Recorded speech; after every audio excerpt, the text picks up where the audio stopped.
Welcome to Ask the Pastor, where you send in your questions and Pastor Appleton and I try to answer them.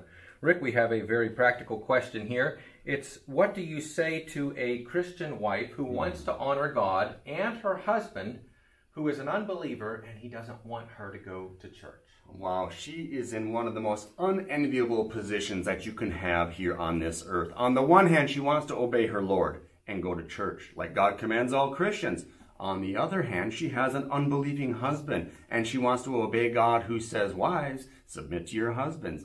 I am so grateful that the Apostle Peter addressed this in 1 Peter chapter 3. He says, wives, submit yourselves to your husbands, even if some of them don't obey the word, that you might win them without a word by your conduct. And wives, this is so hard, but what God is asking you to do is to submit even to your unbelieving husband in the hope that your godly conduct will bring him around and he can be saved by God without you ever having to say a word. So in the meantime, what I would ask you to do, as pleasantly, as joyfully, as best you can, submit to him, even if he doesn't let you go to church. However, don't stop there.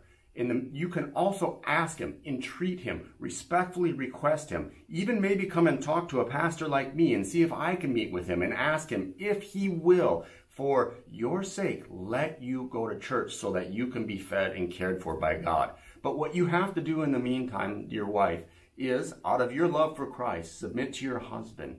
And maybe, just maybe, God will save him without you ever having to speak a word. It's a difficult thing, but it really does show how we trust in God, right? When we're not going to try to do it ourselves, that's our flesh. We think we can do it. And especially you wives, you know how you can get your husbands to do things. And that's the temptation, I think, there is, well, I'm going to do what I know that is going to change his mind. But and there are legitimate things we can do, but ultimately we want to trust in the Lord. Well, that's Ask for the Pastor for today. We ask you to keep sending your questions to us, and we'll talk to you next time.